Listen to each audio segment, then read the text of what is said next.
Tonight on Southwest Local News.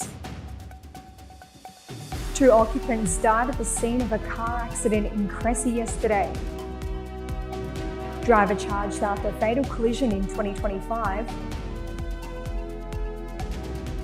Event organisers confirm winter will not go ahead in 2026. And in sport, Taylor Ralph is ready to return to the grid for 2026 with a new sponsor. Live from Silver Ball Studios in Warrnambool, this is Southwest Local News with Sharna Rodgers. Good evening and welcome to Southwest Local News.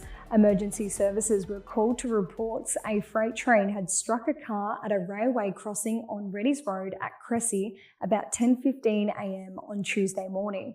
The 2 occupants of the car died at the scene. The train driver and 2 staff were the only occupants at the time of the collision.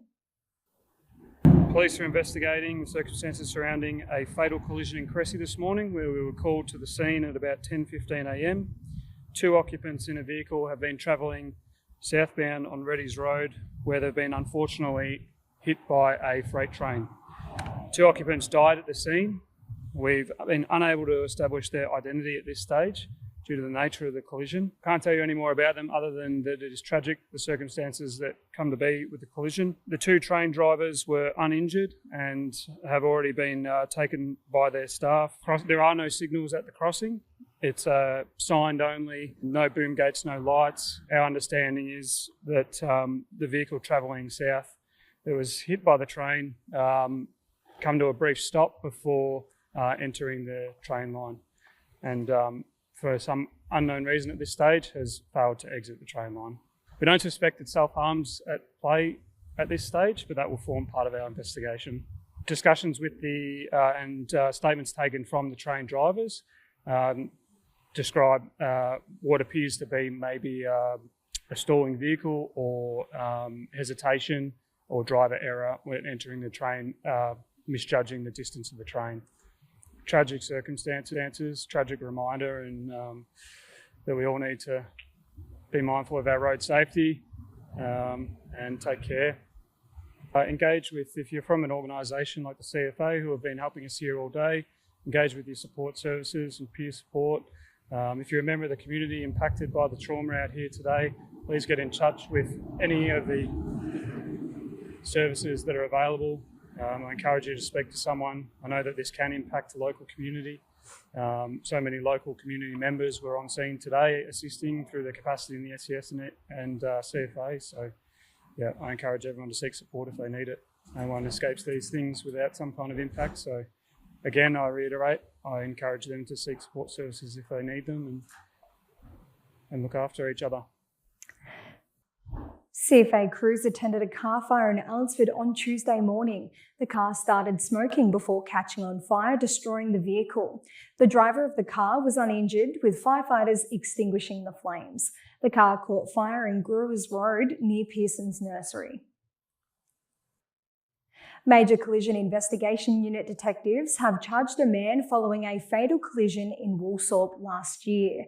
Emergency services were called to Warrnambool Caramit Road after a van and a sedan collided and caught fire about 5:15 on Friday, the 10th of January 2025. The driver of the van, a now 33-year-old Sunshine man, and the passenger of the sedan, an 18-year-old man from Caramit, were pulled from their cars by passerby. The driver of the sedan, a 42-year-old Caramit man, died at the scene. Both the van driver and the sedan passenger sustained serious injuries and were airlifted to hospital for treatment. Yesterday, detectives have charged the 33-year-old man with culpable driving and dangerous driving causing death. He was bailed to appear before Melbourne Magistrates Court on the 23rd of January. Warrnambool will be without the Winter Festival this summer. Organisers have confirmed the event will not take place due to lack of funding. The event made a successful comeback last year after a break, but is likely to be a biannual event and possibly a ticketed event if it is to make another comeback. Winter began in 1980s and its prime was a 3-day event. The Southwest Victorian Truckies Group is gathering a war chest to help those that are in need. On January the 31st, the group will send a fleet of trucks north to Alexandra for a hay drive. The hay will go to communities affected by the recent fires. While more trucks and hay are wanted, smaller items are also being taken. Practical goods such as pet food, gloves, socks, jerry cans full or empty, petrol vouchers and chainsaws are suggested items people could donate to help out. Donations are being taken at Warrnambool Neighbourhood House in Fleetwood Court until next Thursday. Belfast Aquatics in Port Fairy has now been handed over to the Moyne Shire Council. The Facilities Committee made the handover on January the 16th. Council is expected to keep the building closed and delay any decision on its future until it releases its Moyne Aquatic Facilities strategy in the middle of the year. The pool community group Port Fairy has sent an open letter to Council asking it to make the reopening of the pool a priority. The letter said the Council's silence to community requests to reopen the pool had been deafening and had created fear and mistrust. The group has requested a reply from Council to its letter by February the 2nd. The town of Allansford is receiving an important infrastructure update. Warrnambool City Council and the state government are funding the construction of a new footpath in the town. The city has put in $62,000, with the Victorian government contributing $50,000 through a Tiny Towns grant.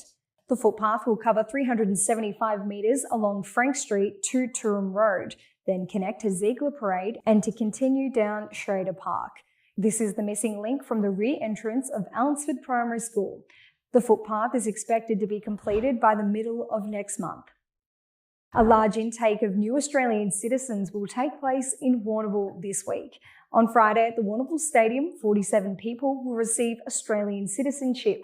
This is all a part of the Warrnambool City Council's Citizen of the Year Awards ceremony. The ceremony begins at 6 p.m. Australia Day will be quite an affair for Warrnambool City, with no official awards ceremony on January the 26th.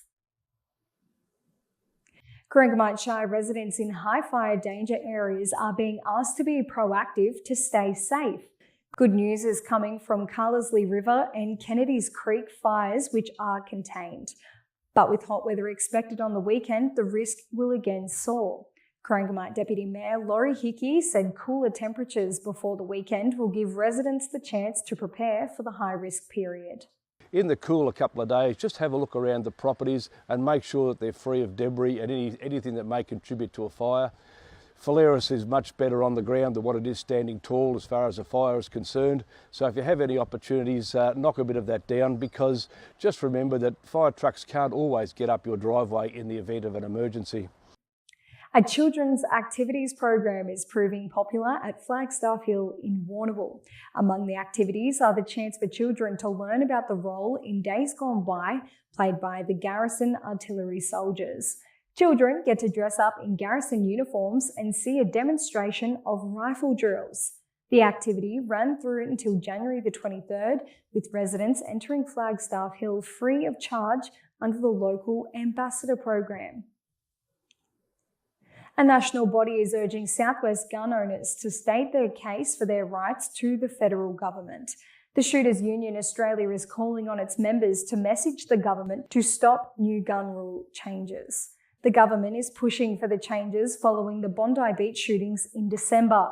The union believes the government is using gun owners as a scapegoat and should instead be focusing on better intelligence, coordination, and counter-terrorism.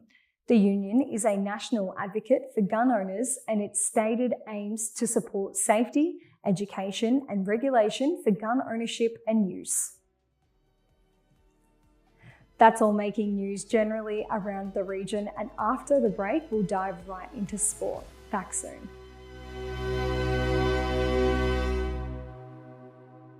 Hi, it's Rob from the Vet Group. Heifers are the future of a dairy herd, and the Vet Group is here to help your heifers meet their potential, whether that's by monitoring worm egg counts or mineral levels, or designing a vaccination calendar to help prevent infectious disease. Our techs and vets can make things easier for you on farm by weighing heifers, assisting in synchrony programs, and teat sealing heifers to prevent mastitis at calving. The Vet Group, making herd care easy. Catch the excitement and thrills of the Tirrandara Rural Agricultural Show with heaps of food, entertainment, animals, face painting and more. Don't miss the Bebop Circus, Animal Nursery, the Flying Flamingos, Show and Shine and show jumping. See you at the Tirrandara Show. Is it time to upgrade that outdoor chair? How's your tent holding up? Need a gazebo for that special gathering? George Taylor Stores carry all the summertime essentials that you need to make this summer the best. We'll answer your questions and have you ready in no time at George Taylor Stores. At Powercore, we know your power is essential to you, but extreme weather can damage the network. Here are some tips to stay prepared. Know how to open garage doors and gates manually. Charge devices and have battery-powered torches and radios ready. Have a backup plan if you rely on lab support. And rest assured, if the power goes out, we'll be working to get it back on safely and quickly. For more information, visit powercore.com.au. Powercore, essential as. Tonight's sport is proudly brought to you by Nutrient Ag Solutions, Warrnambool and Timboon. Getting the most out of your farm. Contact the team today. Welcome back, and first making news in sport. Star Warrnambool motorcycle rider Taylor Ralph is ready to go for her third World Championship season. Ralph has finished 7th and 9th in her first 2 seasons, competing as the only Australian. Ralph has signed a sponsorship deal with OnlyFans, increasing her social media reach and also her racing budget. Ralph, who has future husband Ted Collins alongside her as her go-to man, believes she is ready to take the next step this season. Terang Mortlake and Portland have both landed some handy tall timber for the 2026 Hampden League season. The Bloods have signed Sam Kenner, originally from Coolangatta, but having made his name playing in the Northern Territory. The Tigers welcome home ruckman Tyler Watts, who played for Leopold in the Strong Geelong League in 2025. Watts also played 3 senior games for VFL team Werribee. Portland was knocked out in the elimination final last season, while Terang Mortlake missed the finals. An expression of interest process has begun for the East Warrnambool Football Netball Club club rooms. Located at Reed Oval, the rooms have now been taken over by Warrnambool City Council. Council is seeking proposals for the space to be used for things such as sports administration or fitness-related businesses. East Warrnambool Football Club officially disbanded late last year, having played its last season in 2019. It was big wins for City Memorial's 2 midweek Western Region Bowls pennant teams in round 12. Top team City Diamonds defeated Timboon by 22 shots in an impressive display away from home. City Sapphires were at home to Port Fairy and won by a decisive 51 shots. Croy was the other round 12 winner yesterday, defeating Mortlake by 12 shots.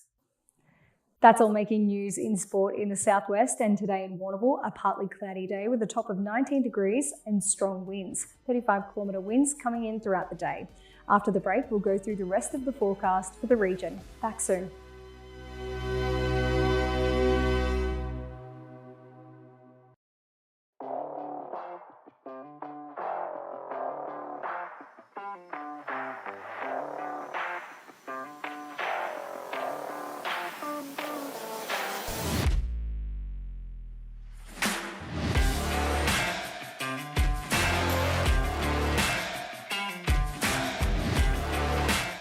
At Lava Street Veterinary Clinic, our team provides gentle, professional care in modern facilities. This November, enjoy a free dental check and 20% off dental procedures. Book today. Stop by 1051 Raglan Parade. Intersport Warrnambool, a locally owned, family-run business, supports community sports. We offer a great range of boxing equipment and the best home fitness gear available. Your fitness is our focus. Our friendly team are ready to help with great advice on a wide range of sports footwear. Plus, with the latest in activewear from Lorna Jane, you'll be looking your best. Drop in, meet the team and see what's new. Intersport Warrnambool, still local, still the heart of sport. B&B Furniture Plus now stock a range of adjustable beds. They have mobility aids to help you live your life to the fullest and lift chairs for the best in comfort. B&B Furniture Plus is locally owned at 203 Lava Street, Warrnambool. At Powercore, we know your power is essential to you, but extreme weather can damage the network. Here are some tips to stay prepared. Know how to open garage doors and gates manually. Charge devices and have battery-powered torches and radios ready. Have a backup plan if you rely on life support. And rest assured, if the power goes out, we'll be working to get it back on safely and quickly. For more information, visit powercore.com.au. Powercore, essential as. Tonight's weather report is proudly brought to you by Anchor Point Retirement Village. New homes are being built now. Book a tour today. Welcome back. Around the southwest, a partly cloudy day tomorrow with scattered showers, sunny on Friday with 30-kilometre winds, and to start the weekend on Saturday, 40-kilometre winds and a beautiful sunny day.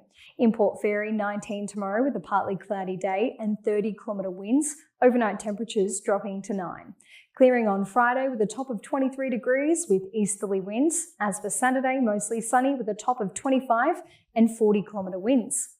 In Mortlake, 21 tomorrow with southerly winds. Friday, northeasterly winds will be sweeping through with a top of 29 degrees and a sunny day. Sunny again on Saturday for most of the day with a late change in the afternoon topping at 40-kilometre winds coming from the northeast. Over in Colac Camperdown region, tomorrow partly cloudy day with 21 degrees, sunny on Friday topping at 27 degrees and light winds. 39 on Saturday, sunny and light winds becoming northwesterly. Only 17 degrees in Port Campbell tomorrow with a partly cloudy day. Overnight temperatures will be dropping to 9 degrees. Friday, 20 degrees and sunny conditions with light winds. And Saturday, also sunny, a top of 31 and 40-kilometre winds from the northeast. Home to Warrnambool, 19 tomorrow with a partly cloudy day. 24 on Friday with sunny conditions and light winds for most of the day. Saturday, a top of 37 degrees. That's all making news in the southwest, and thank you for joining me on the desk for your midweek update. I'll update you again on Friday. Until then, with peace, good night.